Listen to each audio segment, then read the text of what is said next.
Burr Stewart here, and check out the sound of these dynamic brakes on Brian Elchlup's diesels, a GP38-2 and a GP9. They're coming down a 5% grade on the Woodinville branch from my HO Scale Long Railroad. What a great sound coming from the Tsunami decoders.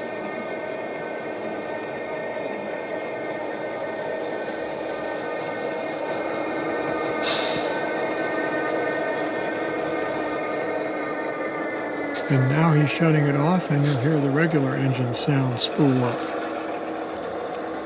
In a minute, you'll hear the grade crossing.